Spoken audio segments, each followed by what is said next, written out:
Bonjour à tous, chers auditeurs de Ficelle. On est très content de vous retrouver pour l'Hebdo Euroleague. Moi-même, Corentin et Romain. Comment que c'est, Romain? Ça va?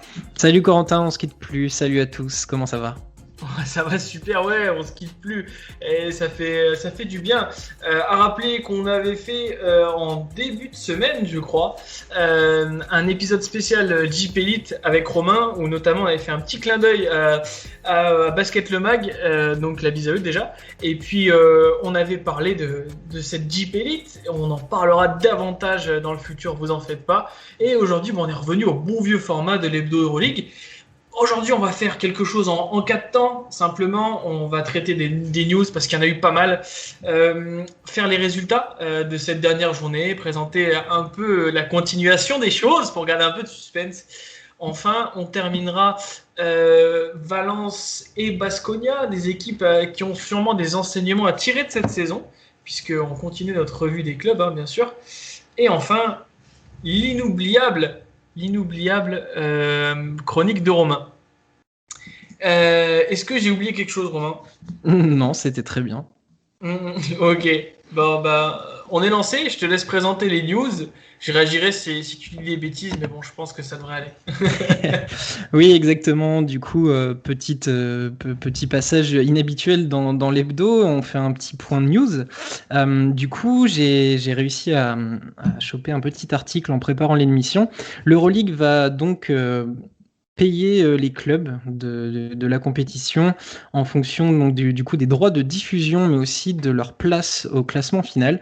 On a donc les places de 1 à 14 qui sont assurées d'avoir une espèce de petite prime, donc qui dépend effectivement des droits télé, comme on a l'habitude d'entendre dans tout plein de sports. L'Asvel est concerné en terminant 14e et va toucher un petit chèque de 150 000 euros, ce qui fait pas de mal. Ça peut toujours aider à recruter un joueur ou à pallier une blessure.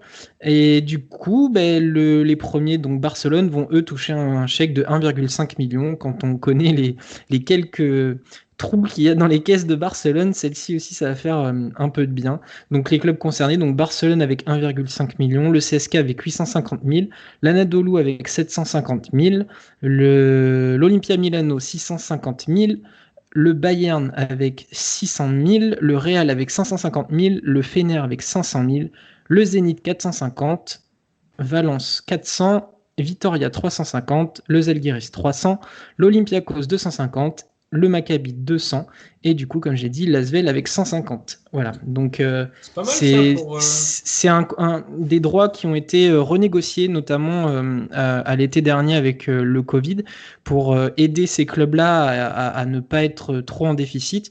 Et avant, je crois que la proportion, c'était 52-48 en termes de droits de diffusion et places sportives. Finalement, ils ont haussé les droits de diffusion aux alentours de 71%, je crois, quelque chose comme ça. Donc ça augmente un petit peu l'enveloppe, donc c'est pas plus mal pour les clubs, histoire de pas se sentir trop délaissés dans cette crise qui touche le sport. Clairement. Et en plus, ça donne davantage envie d'être premier de saison régulière. Exactement. Autre petite news, les déclarations de l'agent de Vassilis Panoulis, et là ça touche le cœur, et notamment celui de Corentin. Donc Misko Raznatovic, qui est agent de Spanoulis, a déclaré je crois dans une télé que lui, il voyait continuer Spanoulis. Il a dit exactement: je ne sais pas s'il continuera à jouer, mais pour moi je pense qu'il devrait jouer au moins un an de plus. Il a 39 ans, mais son corps et sa condition physique sont parfaits. Après sa dernière blessure, il n'a eu aucun problème de santé. Il peut jouer, pas forcément comme une star, mais dans un rôle spécial pendant 15 minutes. Être un mentor pour les jeunes joueurs et il peut être encore plus utile que cette saison.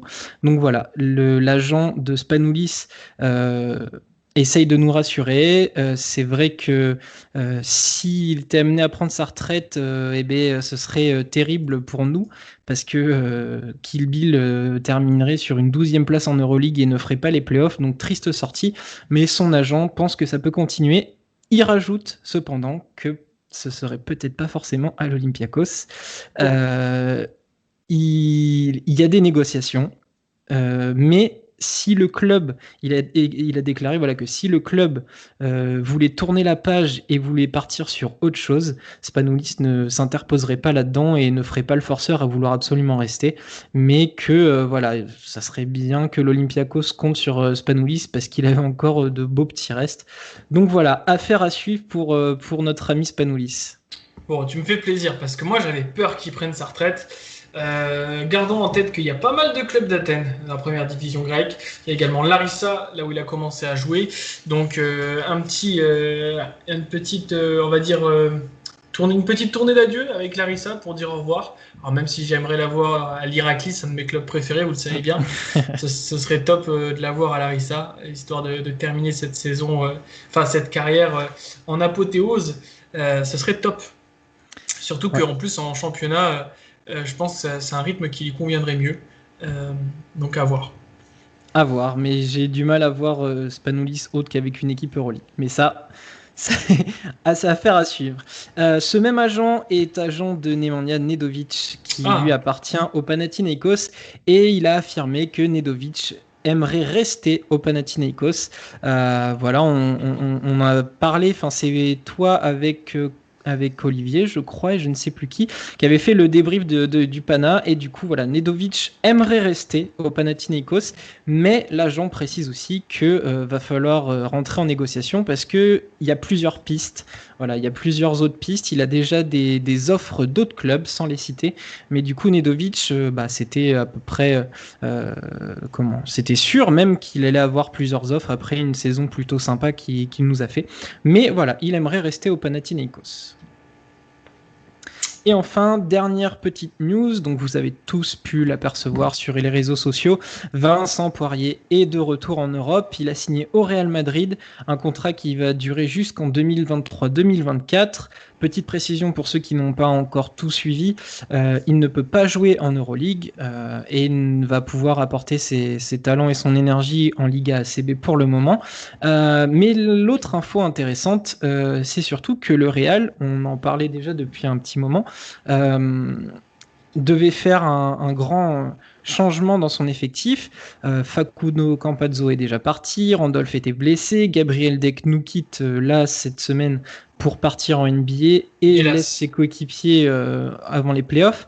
Et du coup, le Real a déjà sorti les gros moyens, donc avec Poirier, mais il y aurait aussi déjà la signature donc, de Thomas Hurtel, ça c'était déjà dans les tuyaux, mais du coup, selon certains journalistes, ce serait déjà acté. Et aussi, ils auraient mis la main sur Pierre Henry de Vitoria, qui du coup formerait un joli duo avec Thomas Hurtel. Je sais que pour toi, Coco, et pour Olivier, c'est pas quelqu'un que vous portez dans votre cœur, mais en tout cas, la paire Henry-Hurtel prendrait les commandes du jeu du Real la saison prochaine. J'espère qu'ils garderont Fabien Causeur aussi. Normalement, oui, il a un rôle à jouer, Fabien Causeur, on le sait, hein, dès qu'il y a les moments chauds, il est souvent présent, je trouve. Mais voilà, du coup, le Real est en train de faire sa mue. Et trois belles additions si tout cela devait s'officialiser, notamment pour les deux derniers. Mais Poirier, Hurtel et Henry, c'est trois belles signatures pour commencer leur mercato. C'est clair. Alors bon, je suis plus sceptique pour Pierre Henry, mais pour le coup, ça laisse songeur. Ce Real donne envie. J'ai hâte de voir ça en tout cas. Déjà, voir Vincent Poirier avec le maillot du Real, ça va me faire quelque chose. Ah, on a vu les premières images de l'entraînement, c'est tout de suite très classe. Hein. Salut. Je me suis gardé la primeur du truc après l'émission. Je veux regarder ça d'un œil neuf, tu vois, avec un paquet de popcorn, quelque chose, tu sais, de bien sucré. Ça va faire du bien. Voilà pour les news. Ouais, il y avait pas mal de choses, c'était intéressant. Retenez bien, repassez-vous-le parce que il y a des choses qu'on étudiera ensuite en fin de saison, voir si c'est arrivé ou pas. En tout cas, merci Romain pour cette petite revue de presse. Qu'est-ce qu'on pourrait voir d'autre ? Ah bah oui, on est là pour parler de la dernière journée, c'est vrai. Journée 34 si je ne m'abuse. Exactement. Alors, il y a également un match en retard de la journée 6 qui s'est achevé hier, donc je vais le traiter en premier. Hier, le Zénith Saint-Pétersbourg s'est imposé contre le Panathinaikos en leur mettant une palanquée de points, 112-83. Allez voir la perf de Kevin Pangos, je crois de mémoire qu'il finit à 33 points. Avec 33 points, 7 sur 12 à 3 points, 41 d'évaluation.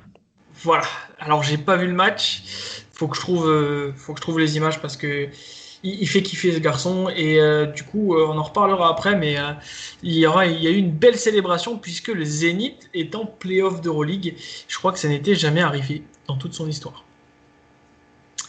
Ensuite, journée 34, il y avait des bien beaux matchs, et c'était la dernière journée de la saison. Alors, pour commencer, le Barça s'est incliné contre le Bayern de 10 points, 82 à 72. Milan est allé mettre une fessée à l'Anadolu Efes, 98 à 75. L'Olympiakos a fini tranquillement contre le Khimki, 82 à 75. Le Zénith, encore eux, a explosé le Maccabi, 86 à 69. Valence a pris le dessus sur Baskonia, 86 à 81. L'Alba Berlin, eux, ont été mettre une fessée à l'Étoile Rouge de Belgrade, 80-58. Le Real Madrid se déplaçait à Istanbul, où ils ont gagné 93 à 67 contre le Fener. Le CSK a gagné 18 points contre l'Asvel, 88-70. Et enfin, le Žalgiris a gagné contre le Pana, 93 à 78. Et tout ça avec un chat dans la gorge.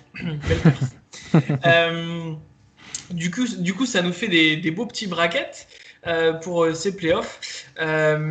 On peut d'ores et déjà vous dire que la saison se terminera sur le bracket suivant.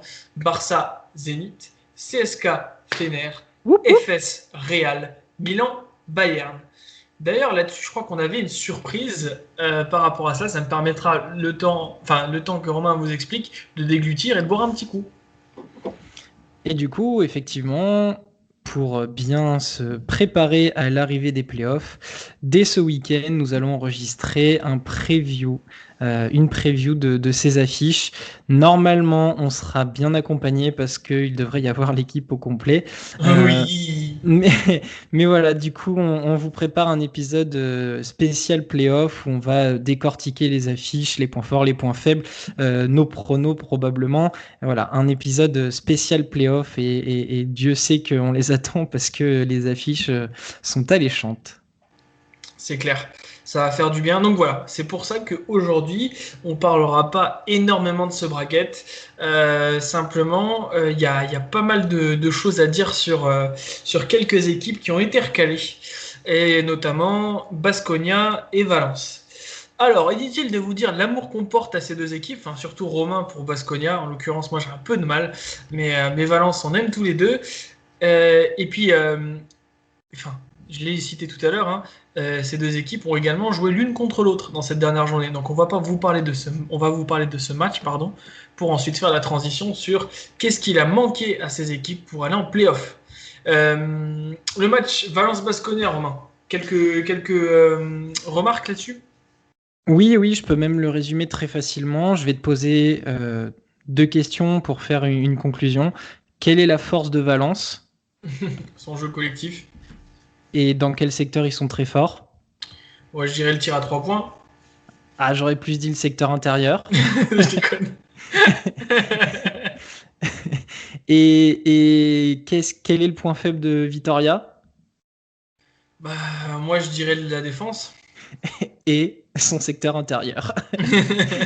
Et du coup, vous prenez ces 2 éléments et vous dites que Valence a pris son point fort, a appuyé sur le point faible de Vitoria et leur a passé une leçon. Enfin, voilà. C'est très résumé parce que du coup, le match est très serré. Ça a été un match, pour être très sérieux, ça a été un match très très intéressant, du beau basket des 2 côtés. Mais finalement, voilà, les stats qu'on va ressortir, c'est que du coup, on prend le secteur intérieur de Valence, donc 12 points de Kalinic, 11 points de Dubljevic, 16 points de Williams, 13 points de Mike Tobey, tous à quasiment 10 d'éval, enfin 25 pour Williams, 23 pour Dubljevic, 16 pour Tobey, il y a Kalinic qui est à 5. Et vous prenez le secteur intérieur de Vitoria, donc avec Iliman Diop à 1 d'évaluation, Youssouf Afal à -6, l'absence de Tony Jekiri, et du coup, vous faites l'équation et ça donne une victoire de Valence dans un match qui était très important pour les deux équipes, car ça leur permettait encore d'espérer d'une place au top 8. Bon, malheureusement, le Zénith a mis fin à tout suspense en gagnant contre le Pana. Mais voilà, en gros, c'était l'idée à retenir de ce match. On a vu quand même du bon Henry, du bon Giedraitis, du bon Polonara. Donc finalement, les trois joueurs de cette fin de saison côté Vitoria. Sedekerski, ça a aussi été plutôt en vue avec 8 points et 7 rebonds. Voilà, donc pour le jeune Lituanien. Donc finalement, rien de très étonnant côté Vitoria. Valence a assuré, il fallait le prendre. Ils ont été très très forts. Mike Tobey, voilà, on en a dit que du bien, mais il a été très précieux. Donc voilà, une victoire de Valence qui malheureusement, à cause de cette victoire du Zénith, va peut-être les pousser à rejoindre l'Eurocup alors qu'ils finissent sur une bonne note, ce qui est dommage. Mais ça, on va en discuter tout à l'heure. Mais voilà, victoire de Valence dans un très bon match de basket. Vous pouvez aller le voir si vous en avez l'occasion. Ça sentait déjà les playoffs. Ça fait plaisir, ouais, il y a certaines actions qui ont fait kiffer, notamment le Polonara ligne de fond, qui est devenu une des marques de fabrique de cette équipe. Bon, il y a aussi quelques passes sympas de Pierre-Henry, mais bon, je vais globalement passer outre ça. Ça m'a bien fait marrer quand tu m'as posé la question, parce que j'avais les stats sous les yeux, et Valence fait un très vilain 26% à 3 points. C'est pour ça que je me suis permis de dire ça. Malgré tout, sans déval collective pour l'équipe de Valenciennes, et 75 pour Baskonia. Moi, je terminerai. Oui, puisque j'aime bien toujours le placer plus ou moins dès qu'on parle de Valence, Marinkovic a été très précieux parce qu'il prend feu dans le. Alors je sais plus si c'est dans le 4e uniquement ou si c'est à cheval sur les deux derniers cartons, mais il fait 8 points très rapidement histoire de redonner un peu d'oxygène à Valence. Donc voilà, pour placer un des chouchous, il fallait que je le dise. Ok. Bah écoute, moi je terminerai simplement en citant les propos de Ponsarnau, le coach de Valence, qui explique très bien, je trouve, l'état d'esprit de son équipe. Il a dit qu'ils avaient commencé avec beaucoup de nervosité, et ça s'est senti, et que malgré tout, ils ont montré que le cœur était plus important que la tactique. Était très content parce que c'est là-dessus qu'ils ont gagné, comparé à l'équipe de Baskonia, qui est l'équipe qui a montré le plus de cœur dans cette compétition. Ces derniers temps, ça a été compliqué pour eux. Malgré tout, à la fin du match, eux qui ont gagné. Et ils ont gagné avec une bonne mentalité, beaucoup de joueurs avec de l'énergie et très inspirés, notamment en défense. J'ai bien aimé son interview, franchement, c'est un coach que je trouve inspirant. Malgré tout, Valence n'est pas en play-off. Ils ont perdu le match qu'il ne fallait pas perdre contre l'Olympiakos. Ils ne maîtrisaient pas leur destin. Malgré tout, ils devaient gagner ce match contre Baskonia. Le Zénith s'est imposé contre cette équipe, rappelle-moi, du Pana. Du Pana, oui, le Pana. Donc du coup, Valence reste à la porte des playoffs. Qu'est-ce qu'il a manqué à Valence pour se qualifier pour ces playoffs et quelles sont les conséquences?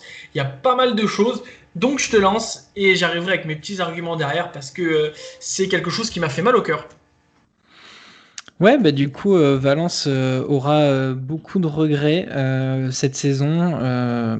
Je me rappelle d'un épisode où on avait proposé nos top 8. Je les voyais. Alors, je les avais mis assez haut en mode gros pari sur eux, mais juste pour dire qu'ils méritaient d'être en playoff. Malheureusement, ils vont pas y être. C'est très dommage. À mi-saison, Valence était encore 7e avec un bilan très positif de 10 victoires pour 7 défaites. Et puis, entre la 17e et la 23e journée, ils font une série de 6 défaites en 7 matchs avant de terminer la saison en tentant le tout pour le tout. Et ça a été plutôt une réussite puisqu'ils font sur les 11 derniers matchs 8 victoires. Donc, c'est à mettre à leur crédit. Mais ils ont une défaite de trop. Et donc, ce match du Zénith les condamne. Et on en discutait un petit peu tout à l'heure. On se demandait bien qu'est-ce qui a pu pêcher pour cette équipe de Valence qui concrètement a proposé du beau jeu, était plutôt bien fourni sur les postes. Et ils avaient un jeu très alléchant. On l'avait vu déjà en préparation. Et puis tout au long de la saison, ça a été le cas. Un collectif qui s'est plutôt bien trouvé parce que finalement, quand on regarde les mouvements de l'été, ils avaient perdu pas mal de monde avec Kino Colom, Donnerkamp, Brock Motum, Jordan Lloyd, Alberto Abalde, et puis ils avaient du coup vu arriver Derrick Williams, Kalinic, Prepelic et Hermanson, donc ça faisait quand même des joueurs majeurs. Voilà, beau petit recrutement, mais aussi des gros noms, donc il fallait trouver une harmonie, et ça s'est très vite senti sur le terrain, avec l'éternel Dubljevic qui lui est le patron, un petit peu le papa de la maison. Et finalement, on a vu aussi un Kalinic qui s'est montré très à son aise et tout de suite dans le bain, récompensé du titre du MVP du mois de mars. Donc franchement, il y avait beaucoup de positifs. Collectivement, ça s'est traduit en chiffres aussi, avec une place de troisième à l'évaluation. Donc, si on doit faire le détail, il y a 4 joueurs à 10 d'éval ou plus et 4 joueurs entre 7 et 9. Donc, c'est une équipe qui s'harmonise parfaitement à ce niveau-là. C'est la troisième attaque de la compétition avec 81,85 points marqués. On dit que c'est un gros collectif et effectivement, ça se voit parce qu'ils sont premiers aux passes avec 20,44 passes de moyenne. Et c'est aussi la première équipe au pourcentage à 2 points avec 58,04% de réussite. Voilà, on a tout ça. Et malheureusement, il y avait un petit moins, et ça on le voit aussi dans les chiffres, c'est-à-dire que tous ces profils sont plutôt des profils offensifs. Et on le voit avec une 4e place dans les pires équipes au point encaissé. Donc, si on veut faire un raccourci, 4e pire défense. Et effectivement, quand on regarde l'effectif, il n'y a pas vraiment de profil défensif. Ce qui, pour moi, a pêché. Parce que du coup, quand il faut gagner, alors... c'était quoi la phrase? L'attaque fait gagner des matchs, la défense fait gagner des titres. Voilà, et du coup, en tout cas, la défense n'a pas fait gagner une place en playoff pour Valence. Je pense que c'est clairement un des points clés qui leur a manqué à Ponsarno et son équipe pour être dans le top 8 et prolonger l'aventure. C'est cette défense qui leur a fait défaut dans certains matchs. Et du coup, tu le disais, en prenant l'exemple du match de l'Olympiakos, c'était un match à pas perdre. Mais j'imagine qu'il y a d'autres matchs qu'ils auraient dû gagner. On se rappellera d'une défaite d'1 point contre les Zalgiris. Ouais, j'allais citer la notamment. même. Voilà, ou même cette défaite d'1 point contre Vitoria 71-70 à la 17e journée. Voilà, c'est à un moment donné, il aurait fallu avoir une défense plus solide que ça, et il n'avait pas forcément les joueurs pour. Donc c'est pour moi le bilan qu'on peut faire de Valence avant d'attaquer l'avenir. Du coup, ça me fait, rebondir sur quelque chose, parce que ça montre bien qu'en Euroleague, chaque victoire, chaque défaite compte. Pas comme en NBA où la saison régulière est à vomir. Voilà, ça c'est dit. Non, mais c'est vrai. Concrètement, ils gagnaient contre l'Étoile Rouge ou ils gagnaient contre le Žalgiris, ça passait. 2 matchs largement à leur portée. Je partage beaucoup de choses dans ce que tu as dit. Je rajouterais simplement qu'ils avaient un jeu qui était assez exigeant compte tenu de la qualité de jeu et que tout le monde avait réussi à trouver sa place. Malgré tout, j'avais noté qu'il manquait 1 ou voire 2 stoppers défensifs, notamment sur le poste 2-3 ou 3-4. Je savais pas si tu avais les mêmes types de profils. C'est dur à trouver concrètement, parce que généralement, soit ça coûte très cher, soit c'est déjà pris ce contrat. Et je me posais la question de qui on aurait pu ajouter. Et c'est vrai que quand on fera des petits lives ou des petits podcasts sur les mercatos de l'été, je pense qu'on va bien en discuter. Malgré tout, et là je veux bien ton avis, ça va donner quoi cet été l'effectif? Parce que ils vont être en Eurocup. D'ailleurs, félicitations à Monaco qui sera en Euroleague la saison prochaine. Grâce au Zénith, on a tous été un peu russes hier soir. Ouais, c'est ça. Mais enfin, moi je me pose une grande question. Derrick Williams, Kalinic, est-ce qu'ils vont continuer l'aventure et jouer en Eurocup? Je suis pas sûr. Bah, du coup, c'est une des premières conclusions qui a été faite après cette non-qualification. Je l'ai mis sur les réseaux sociaux. Tout de suite a été relayé une source d'un journaliste qui semble avoir les infos concernant Kalinic en disant que si effectivement Valence ne disputait pas l'Euroleague, alors pour l'instant c'est le cas puisqu'ils sortent des places de play-off, mais l'Euroleague a 2 wildcards et pour l'instant tout n'a pas l'air d'être très net sur qui va les avoir. Certains disent que donc il y aurait le champion de l'ABA, mais ils en sont pas sûrs. Et l'autre serait une wildcard pour le Zénith aussi. Et on ne sait pas trop encore. Donc ils ont une infime chance de disputer l'Euroleague. Alors oui, ça serait assez embêtant parce qu'une équipe de cette qualité mérite d'être en Euroleague, mais bon, le règlement est le règlement. Donc c'est très difficile de voir l'avenir de cette équipe du fait que pour l'instant on ne sait pas quelle compétition ils vont jouer, mais du coup s'ils venaient à ne pas jouer l'Euroleague, donc Kalinic serait sur le départ. Voilà. En plus, il est free agent parce qu'il avait signé qu'1 an. Alors, je crois qu'il y avait une option, mais du coup, s'ils sont pas en Euroleague, on sait quelle option il y avait. En free agent, il y a aussi Derrick Williams, comme tu le disais, mais aussi Vives et Sastre.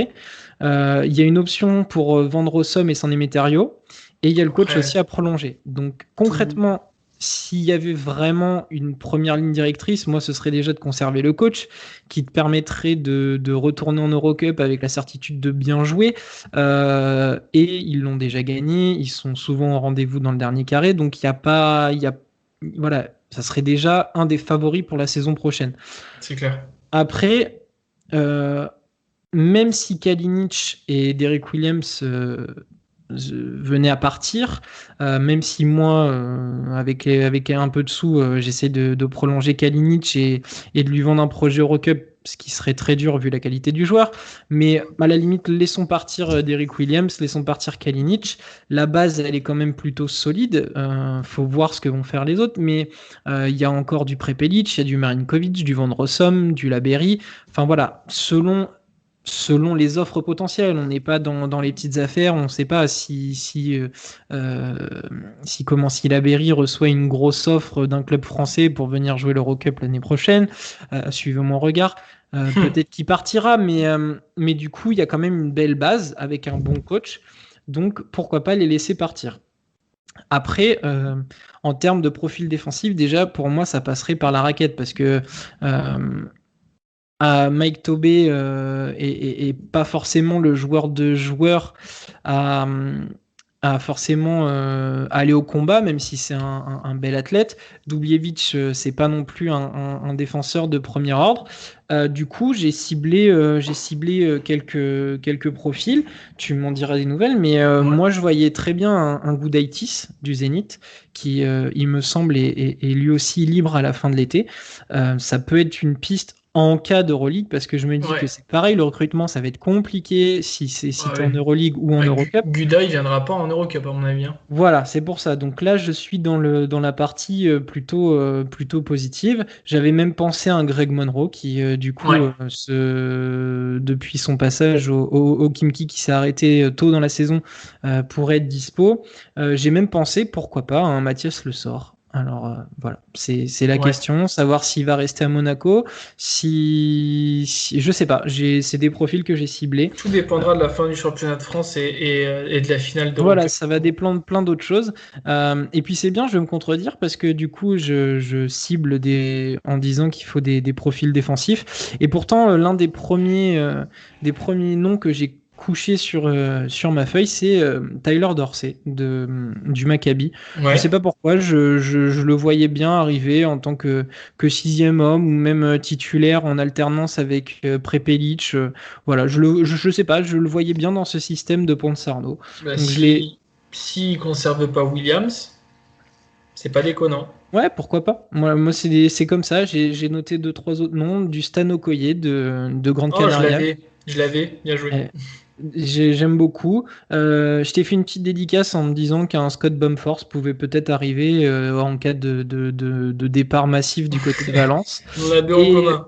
Et le troisième je me suis dit, Eurocup, Euroleague, qu'importe, pourquoi ne pas tenter de remettre en lumière, alors il en prenait déjà pas mal, mais en ABA, pourquoi pas tenter de faire revenir Jaka Blažić en Bien joué. Euroleague ou Je l'avais pas pour le coup. quand je dis C'est vrai. revenir, c'est pas parce qu'il a joué à Valence, hein, c'est vraiment Non, non. voilà. Ouais, à ce niveau-là, quoi. Voilà, Euh, exactement. voilà. Ouais, ouais. Moi, je suis parti du postulat qu'ils allaient pas jouer l'Euroleague. Simplement, j'avais noté quelques profils et je me rends compte que malgré tout, ils sont moins pertinents que les tiens. C'est très dur pour moi de trouver des défenseurs qui me manqueraient. Mais je voyais des gars comme Dylan Ennis. J'aurais bien vu Isaiah Cordier dans ce genre d'effectif. Voilà, il y avait de l'idée pour moi là-dedans. Mais il y a un truc qui est sûr, c'est que sur leur maillot, c'est mis Cultura del Esfuerzo, culture de l'effort. C'est un club qui s'est structuré et qui est très, très, je dirais, très professionnel. Que ce soit dans la manière dont ils conçoivent leur effectif, ils recrutent leur coach et ensuite le coach recrute les joueurs. J'ai l'impression que ça se passe comme ça. Ils découvrent des mecs, ils les font sortir de terre et derrière, bon, bah, certains partent, certains restent. L'exemple typique de Louis Labéry, c'est un régal de l'avoir dans cette équipe cette année. Je crois même qu'il a été MVP d'une journée. Donc il s'est vraiment éclaté, vraiment, je dirais, utile. Donc quelque part, je suis sûr que vu les efforts de structuration, c'est eux qui ont accueilli le Final 8 de la ACB. Ils ont une équipe féminine de très bon niveau aussi. Je suis Qui a sûr qu'ils gagné trouvent. la FIBA Europe Cup féminine, je crois, ils ont Ah gagné ouais? ce week-end. Oui, les filles de Valence ont gagné ce week-end une compétition européenne. Je crois que oui, c'est L'Eurocup ça. Women. Ouais, c'est ça contre Venise, je crois. Elles ont gagné sur Ah une oui, dernière action décisive. le match était en direct, c'est vrai que je l'ai pas vu. Ouais, Reyer Venezia, qui est un gros club féminin aussi. Bah, tu vois, comme quoi, je le savais pas. Mais pour le coup, je suis sûr qu'ils réussiront à faire les bons choix. Et chaque année, je regarde le mercato de Valence à la fin, faire le récap et me dire, il y avait beaucoup de bons coups et c'est juste un régal de voir ça parce que ils évoluent bien et voilà. Moi, je veux juste me laisser surprendre. Je sais pas si j'arrive bien à transmettre ce feeling, tu vois, Ouais, bien mais sûr. je suis très curieux. À la manière de Basco, dont on parlera tout à l'heure, j'ai vraiment hâte de voir ce qu'ils vont nous sortir. Et puis quelque part, même s'ils finissent en Eurocup, vous savez quoi, bah, ça apportera du plaisir dans cette compète. Parce que même si la Virtus survolait les débats, ça va faire du bien de voir un grand club revenir en Eurocup. Et cette compétition, c'est les historiques un peu de l'Eurocup. Donc quelque part, c'est peut-être un mauvais passage pour eux, pour retrouver quelque part une compétition où ils pourront dominer. Donc voilà, ça me donne du baume au cœur de penser ça. Mais en plus, je me dis que s'ils sont en Eurocup et qu'ils gardent quand même la base dont on parlait Ouais. tout à l'heure, c'est pas déconnant non plus de ne faire que des ajustements et de ne pas refondre l'effectif complet parce que Mhm. finalement, quand on se penche sur l'effectif, ça va laisser de la place aussi aux petits jeunes qu'ils ont dedans. Quand je dis petits jeunes, il y a Pradilla qui est né en 2001, donc Oui. c'est un gamin qui va pouvoir prendre des minutes. Il y a José Puerto qui a fait quelques apparitions durant l'année. On a Marinkovic pour reparler de lui qui est un 97, donc qui est encore hyper jeune. C'est des gamins qui vont avoir leur chance vraiment s'ils sont en Eurocup. Alors bien sûr, il y aura des obligations de résultats, mais Valence peut se permettre de donner plus de minutes à ces gamins-là et de ne faire que des retouches, pas forcément de partir à la course à l'armement en visant un top 8 de l'Euroleague, tu vois. S'ils sont en Euroleague, en Eurocup, ils peuvent se permettre aussi ces petits mouvements-là et un Pradilla qui peut être très utile et Marinkovic en Eurocup, il a déjà le niveau. Voilà, donc moi c'est aussi ça que j'attends de Valence, c'est que même s'ils descendent d'une case, et ben si ces petits jeunes vont jouer plus, et ben ce sera vraiment sympa à voir jouer, je pense. Bah écoute, ouais, ça fait du bien. J'ai l'effectif sous les yeux. C'est vrai qu'il y a une vraie pépinière de talent. On croise les doigts pour eux. Et en parlant de pépinière de talent, je serais très très curieux de t'entendre sur Baskonia. Tu sais le désamour que j'ai pour cette équipe. Malgré tout, je veux vraiment t'entendre parce que voilà, c'est une équipe qui a montré beaucoup de cœur et je sais que c'est terriblement frustrant pour toi de ne pas les avoir en playoff. J'aurais aimé voir en playoff parce qu'à mon avis, ils auraient bien embêté certaines personnes. Euh, donc du coup, voilà, tu vois comment l'effectif, tu vois comment déjà, quelle conclusion tu tires de cette fin de saison. Alors pour Vitoria, c'est simple. C'est une construction trop lente et pour une symbiose trop tardive. J'ai noté ça. Ah ouais, je partage. Si ça fait bien écrit, tant mieux, mais c'est comme ça que je l'ai couché sur le papier. Ils ont eu un début de saison catastrophique, 9 victoires et 11 défaites sur les 20 premiers matchs. En plus, ce qui est assez paradoxal, c'est que les défaites sont souvent contre des équipes moins bien classées. Ils ont perdu contre l'Étoile Rouge, contre l'Alba Berlin 2 fois, contre l'Asvel 2 fois, contre le Maccabi 2 fois et contre le Zalgiris, qui sont donc toutes des équipes derrière eux au classement. Ils ont eu quelques victoires de prestige. Ils ont pris les 2 matchs contre le Real. Alors après, le Real en premier match, je crois en plus, dans un scénario complètement fou. Ils ont pris aussi le Fener et l'Anadolu, mais pareil, à une période où les deux équipes ne s'étaient pas forcément trouvées. Ils ont eu une belle série de 3 succès de prestige contre Milan, Valence et le CSK.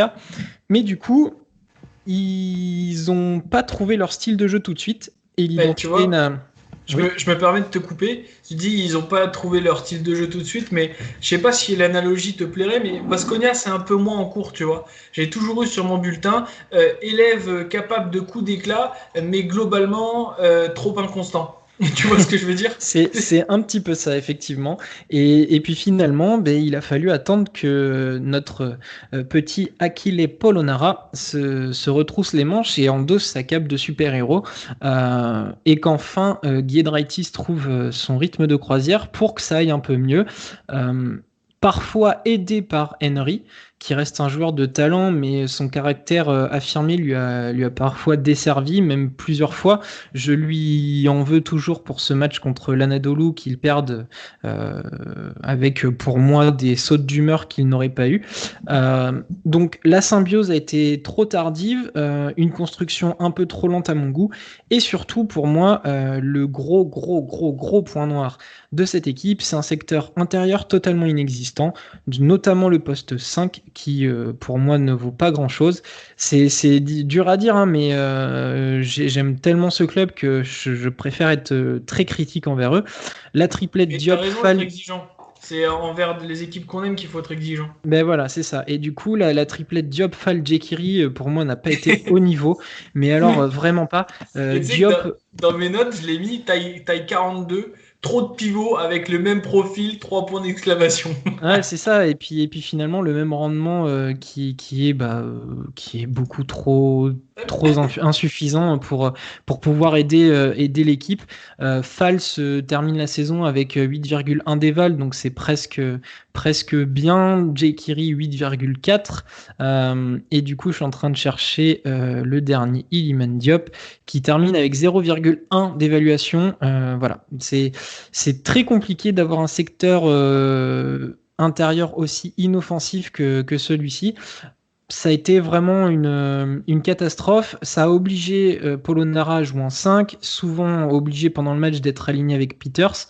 Donc très compliqué quand il faut soit défendre à mort, soit se taper des gros babards. Ouais, donc vraiment très compliqué, surtout que en fait quand on regarde à côté, il y a pas mal de satisfaction, notamment collectivement. C'est la deuxième équipe à l'Eval, hein, qui aurait pu y croire, mais pourtant c'est la deuxième équipe à l'Eval, c'est la 5e meilleure attaque, ils sont 2e au rebond, 3e aux passes, 1er aux interceptions.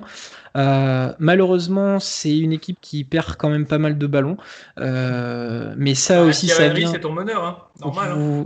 Voilà, c'est ça, c'est l'association Pierre Henry, et puis on peut aussi mettre Vildoza dans le lot, mais ça c'est parce que ce sont des artistes, tu peux pas comprendre. Voilà. Et du coup, ça est toujours l'excuse qu'on pourra sortir. Mais voilà, les satisfactions dans voilà, c'est ça. Non, mais c'est des artistes, tu comprends pas. Les satisfactions pour moi, donc Polonara, forcément, qui a été le MIP de la saison, 12,2 points, 6,6 rebonds, 1,9 passes, 1,2 steals pour 16,5 d'éval. On a parlé de Giedraitis qui lui aussi fait une première saison du côté de Vitoria très sympa, et Alec Peters qui a été fidèle à lui-même avec un bon 44,7% à 3 points. La découverte de Tadas Sedekarskis qui lui, je pense, va beaucoup me plaire, et j'espère qu'il sera là la saison prochaine. Mais voilà mon petit bilan de de Vitoria avant de passer sur la suite. Mais bon, j'ai repris aussi les joueurs qui étaient partis à l'intersaison. Quand tu perds Shevon Shields, ça fait chier, même si Oh, bah il attends. n'avait pas été hyper bon du côté de Vitoria. D'accord. Jason Granger qui a amené une certaine stabilité malgré les pépins qu'il a connus physiquement la saison dernière. Et puis, quand tu perds ton meilleur joueur, ton MVP, Toko Shengelia, ça laisse un trou à combler. On voit ce qui séparait Vitoria du haut du classement. C'était peut-être un leader plus affirmé que ça. Polonara arrivé en fin de saison. Vivement la saison prochaine. Eh ben écoute, avant de te lancer sur le mercato, j'avais les mêmes notes que toi. Un meneur inconstant, Pierre-Henry, Vildoza en dessous de ce qu'il a montré. Donc bon, c'est des artistes, on peut pas comprendre, on n'a pas cette fibre. Et j'avais également trop de pivots avec le même profil. Ça, je l'ai déjà dit. Les satisfactions, c'est tout simplement, ils ont réussi à me faire regarder leur match. Oui, vous pouvez le noter, tu peux le noter, Romain. Ça me fait du bien de dire ça, c'est que ils ont réussi à me faire voir des matchs de Victoria ça m'était pas arrivé depuis l'époque où ils vont en Final Four avec Adam Enga, Mike James et compagnie. Je sais pas si tu te souviens. Si. Oui. Qui est une époque où je supportais Victoria, sauf le maillot qui était juste écœurant. Le vert là. Ouais, maillot Hummel dégueulasse. Bref, je préfère pas passer. Déjà, je commençais à avoir faim tout de suite, un Walker m'est monté. Tout simplement pour dire quelque chose. Alors, je sais pas si tu y as pensé, mais Vitoria sera en Euroleague l'année prochaine. Valence n'y sera peut-être pas. Pourquoi pas voir, parce que j'ai l'impression que Baskonia a des atouts que Valence n'a pas, et inversement. Derrick Williams, Nikola Kalinic, à Baskonia, je pense que ça prendrait bien. C'est ce dont ils ont besoin. Et de l'autre côté, à Valence, voir arriver un Tony Djekiri, pourquoi pas? Qu'est-ce que t'en penses? Alors, Derrick Williams peut passer son chemin, même si j'aime beaucoup quand il claque des dunks et voilà, mais Pas que. En l'air, c'est un virtuose, on peut pas oui, comprendre. mais un Kalinic, oui, je signerai des deux mains tout de suite. Je vais même le transporter de Valence à Vitoria s'il faut. Mais oui, Kalinic, ça pourrait être un très très bon élément pour jouer l'Euroleague la saison prochaine. Ça, il y a aucun doute. De toute façon, Kalinic appartient à cette caste de joueurs qui partout où il sera apportera quelque chose parce que le mec est beaucoup trop talentueux, beaucoup trop sérieux et beaucoup trop utile. Il sait faire tellement de choses sur un terrain. Exactement. Que tu peux le mettre n'importe où. Tout le monde voudrait le signer. Ce que j'ai envie de rajouter quand tu as parlé de Vildoza, c'est assez fou parce qu'on a été très déçus de lui cette saison. Peut-être parce qu'on a gardé en mémoire ses playoffs en ACB qu'il a fait. Mais c'est sa meilleure saison statistiquement en Euroleague. Voilà. Du coup, ça fait bizarre de dire ça, mais c'est effectivement sa meilleure saison statistique en Euroleague pour le meneur. Donc voilà, compliqué. Mais après, à voir. Mais il y a un prochaine, chantier. Il peut se mettre la tête à l'endroit. Mais surtout si Henry finit par partir, je pense que il faudra rajouter un meneur. Forcément, j'ai 2-3 noms en tête. C'était ma question suivante. Et j'ai hâte de t'entendre. Bon, alors du coup, pour le point mercato, donc Dragic est agent libre, Polonara aussi. Henry donc serait déjà en partance pour le Real Madrid. Ivanovic est à prolonger. Et la bonne nouvelle pour les supporters de Vitoria, c'est que Iliman Diop a été prolongé 3 saisons l'été dernier. Donc il y a encore 2 ans de contrat, donc on est bien. Donc du coup, que faire? Il faut forcément donc ajouter, faire le tri dans tes intérieurs et aller chercher des profils différents. Moi, j'ai quelques noms. Choisissez celui qui vous plaît le plus. Pourquoi pas pour jouer des pick and roll avec Vildoza ou le futur meneur. Et pourquoi pas Andrew Albesi. J'ai mis Devin Booker. Pareil, qui du coup n'aura peut-être pas forcément l'envie d'être seul trop longtemps, et puis après son passage au Khimki Moscou à regarder les bombes tomber d'Alex Zved aura peut-être envie de rejouer au basket. Donc pour moi j'ai mis Devin Booker dans un certain profil. J'ai aussi mis Willy Reed du Budućnost qui lui va pouvoir amener de la taille, du jump, mais aussi un peu de défense. Oui. J'ai j'ai regardé. Alors, sa tête ne fait pas son âge. Finalement, il est plus vieux physiquement que sur la carte d'identité. Mais Vince Hunter de Bologne pourrait être intéressant. C'est pas mon premier choix, mais pourquoi pas. Je suis allé aussi, je me suis dit, Vitoria, ils ont aussi le chic pour aller chercher des mecs pas forcément très très connus. Du coup, je me suis dit, pourquoi pas aller chercher Martinas et Codas du Ritas Vilnius. Il y a Michael Kaiser aussi du VF Riga. Alors, là, attention, parce que le mec est ultra spectaculaire. Il va très très haut pour ceux qui suivent la BCL. Il va très haut, peut s'écarter, shoot à 3 points. Il peut apporter un peu de défense. Mais bon, est-ce que le mec va pouvoir passer tout de suite en mode Euroleague, surtout que de ce que j'en ai vu, ça a l'air d'être un petit feu follet et qu'il va falloir cadrer, mais pourquoi pas. J'ai aussi noté Matt Costello de Grande Canaria, qui je trouve ça se fait bien au jeu européen, et était très intéressant durant les playoffs face à Monaco. Et pour moi, il y a aussi le secteur, la base arrière, avec un meneur peut-être en plus. Du coup, j'avais noté comme ça Nedovic avant de voir l'info comme quoi il allait vouloir rester au Pana.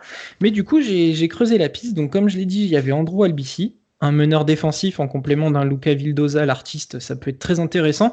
Si Valence n'arrive pas en play-off, en Euroleague, ne reste pas en Euroleague, pourquoi pas aller chercher Martin Hermanson. J'avais du Nikola Ivanovic du Knos, du Williams Goss du Lokomotiv. Je l'avais aussi, ça fait plaisir. Je me suis dit, pourquoi pas tenter le coup Peyton Siva de Berlin. Et puis enfin, j'avais deux meneurs que j'ai découverts plus ou moins en faisant mes recherches. Un petit Jalen Brown de Bilbao, qui a l'air d'être très très intéressant, ce joueur américain. Il a un profil, je me dis, ça peut être le prochain Pierre Henry en fait. Très bas sur ses appuis, très rapide, capable d'aller au panier. Il a mis quelques dunks assez sympas sur la tête du Real, il me semble, et en même temps capable de prendre des tirs à 3 points. Donc lui, j'ai beaucoup aimé son profil. En plus, donc il vient d'un club espagnol, donc ils le connaissent plus ou moins bien. Et ensuite, un petit Jalen Smith qui joue à Ludwigsburg en Allemagne. Pareil, un profil que j'ai trouvé plutôt intéressant. Allez checker ça sur YouTube. Il y a plein de vidéos de ces deux joueurs. Voilà, je me dis, j'ai essayé d'être plutôt logique en me disant que voilà, Vitoria avait cette habitude de découvrir des joueurs, d'en amener des noms pas forcément très connus, pas forcément référencés tout de suite, et de les amener à ce niveau. Donc, j'ai essayé de faire un petit mix de plusieurs noms. Voilà. Comment être plus complet ? Pas possible. J'espère que... tu sais quoi, on va envoyer le podcast à Douchko, voir ce qu'il en pense pour son recrutement. Les scouts. Les scouts, ouais, mais tu rigoles. Mais on devrait faire une partie scouting parce que je te trouve très pertinent dans ton analyse. Mais la piste Ivanovic, moi, elle me chauffe bien. Il avait prouvé des choses en Euroleague. Là, en Eurocup, il est très bon. Oui. Même en équipe nationale aussi, il est très fort. Hein. Ouais, effectivement. C'est... comment dire ? Je vais peut-être dire une connerie, attention. Hein. Mais je trouve que il fait pas genre joueur balkanique dans ce qu'il produit. Il peut être capable de mettre des gros step back, cross, aller au panier, très spectaculaire, très street. Mais de l'autre côté, il a ce côté je stabilise le jeu. La science du jeu, c'est exactement ça. Enfin voilà, bon, je pense qu'on a à peu près la même vision du bonhomme, mais j'aimerais bien le voir à l'échelon supérieur. Typiquement voilà, Buduknost, Mornarbar, c'est des équipes où tu peux aller chercher des gars de talent, ricains ou pas. Donc ouais, j'ai hâte de voir leur mercato à eux également. Ouais. D'ailleurs, je sais même pas si on dit mercato pour le basket. Ce serait bête d'utiliser un mot footballistique. Voilà, des transferts. Mais c'est vrai que j'ai hâte parce que déjà cet été, quand ils avaient signé Giedraitis, Peters, j'étais là, j'ai fait waouh, ils se sont offerts ce genre de joueurs. Donc c'est vrai que j'ai hâte pour le petit côté kiff. J'avais même noté un petit poste 4 en plus qui s'appelle Hans Van Wien qui joue à Dijon. Je sais pas, c'était la petite cote pour moi en mode tiens, il y a un joueur sympa à aller chercher. Donc pourquoi pas. Il collerait bien, ouais. j'avais discuté avec 2-3 gars de Vitoria qui m'avaient parlé d'un retour, pourquoi pas, d'Yanis Tima. Oh là là, me parle pas de miracle. Honnêtement, si ce serait incroyable. Voilà, moi, c'est pas que j'en rêve la nuit, mais ça me ferait bien kiffer. Quoi qu'il en soit, je pense qu'on va laisser Romain à ses rêves de mercato doré. Ou pas, parce qu'on va lui demander tout de suite de reprendre la parole pour passer à sa chronique, parce qu'on a bien rêvé pour le mercato, on a beaucoup parlé de l'équipe, mais le vrai rêve, c'est quoi? C'est les beaux mots, c'est l'envie de faire rire, de toucher son auditoire, et Romain est très bon là-dedans. Donc moi, ce que je vais faire, c'est que je vais tranquillement couper mon micro, m'installer confortablement, allumer un cigare et t'écouter, Romain. Les amis, cette chronique a été écrite sur fond de musique hip-hop. À l'approche de la deuxième partie de la saison, je suis comme ce joueur qui part à l'échauffement avec les écouteurs dans les oreilles, concentration au maximum et regard droit vers ses objectifs. C'est le moment où la pression monte alors que chacun a sa routine entre détente et prière. Si le Messi n'a pas fait son tour du côté de Milan, il devra trouver le bon rôle à Ettore pour nous convaincre qu'il est le coach de l'année. Le dossier est sensible dans la rédaction de Ficelle, mais avec toutes les informations amassées depuis le début de saison, nul doute qu'on devrait appeler Corentin, Mathieu et Adrien les agents du Shields. Doucement, c'est que le début, on se calme. Cette semaine, vous avez peut-être pu apercevoir le casting du prochain Astérix et Obélix, l'Empire du Milieu.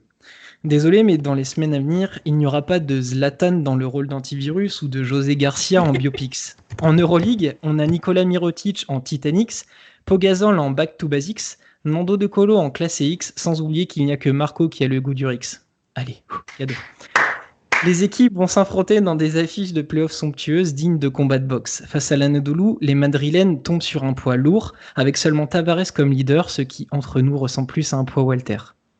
Misic et Larkin ont la licence to kill le club légendaire, mais devront se méfier d'un mauvais coup de lasso. Bravo Zénith, qui aura résisté à ses adversaires. Une belle victoire contre le Pana et une place en play-off contre le grand Barça.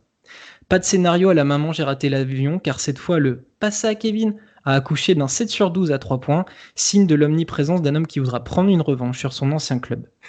Il prépare déjà sa série contre les Blaugrana en perfectionnant ses meilleurs crosses et ses meilleurs teardrops. Un vrai casseur-flotteur en somme. Et dans le sillage du Canado-Slovène, c'est toute la France qui a exulté. Oui, car le sort en est jeté pour Mathias et ses coéquipiers de la Roca Team. Monaco sera bien en Euroleague la saison prochaine et félicitations à eux. Zvezdan Mitrovic est un homme de caractère. Oui, bon, cette info ne choquera personne évidemment. Mais lorsqu'on lui ferme la porte, il passe par la fenêtre et lorsque celle-ci semble bien étroite, il prend des guerriers sous son aile et arrive à créer une bande d'irréductibles Gaulois.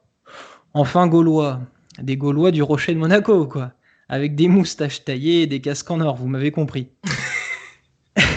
Bref, mais je dois dire que lorsque la nouvelle est tombée après le match, enfin dès la fin du troisième quart-temps, j'ai imaginé le duel Asvel-Monaco de la saison prochaine et ce petit mot que va déposer le coach monténégrin sur le bureau de Tony Parker. Il y aura écrit « Salut toi ». Bon, on plaisante bien sûr, il n'est pas question d'opposer nos clubs français avec cette vieille histoire. Tout est bien qui finit bien. 2 clubs issus du championnat de France en Euroleague. Oui, Corentin, il faut dire comme ça. Issus du championnat de France, genre Monaco, c'est français que quand ça nous arrange. Bref, comme promis la semaine dernière, on s'est mis en mode play-off. On vous a annoncé la prochaine émission. Et puis on conclura en disant que nous ne sommes pas des trash talk ni des beIN Sport avec des Monclar ou dévotion, mais avec la saison régulière qu'on a passée ensemble, ne doutez plus de notre dévotion. Magnifique. Et là-dessus, je rajouterais Oxmo Puccino, Rap Contender. Romain, il vous tord. Voilà. Il y a quoi maintenant? Je dérape totalement. Tu m'as régalé, encore une fois. J'espère qu'il vous aura autant régalé. On vous rappelle les prochains rendez-vous, les copains. Ce week-end, on enregistre une émission qui va être sympa avec toute l'équipe, on l'espère, au complet, sur ces playoffs d'Euroleague qui s'annoncent bouillants. On enchaînera également de temps en temps avec des épisodes de Jeep Elite. On a des grosses choses qui arrivent. Également, si tout va bien, on vous parlera un peu d'Eurocup et de BCL si vous êtes gentils. Et je crois bien qu'il y aura un petit épisode préparé par Ludo et Adrien sur la FIBA Eurocup. Et ben voilà, je crois que c'est bon pour l'hebdo d'Euroleague. On a fait 1 heure tout pile. Donc voilà, je me suis régalé à tes côtés, Romain. Merci Mais beaucoup. c'était un plaisir aussi. Et puis, est-ce qu'on annonce tout de suite que potentiellement on a quelques invités qui se trament en coulisses ou est-ce qu'on garde le suspense? Je pense qu'il faut garder le suspense parce que, comme on dit par chez moi, vaut mieux garder le suspense au cas où les invités nous plantent. La bise les copains. Ciao Romain, on se retrouve bientôt. Bye bye. Salut à tous, ciao ciao!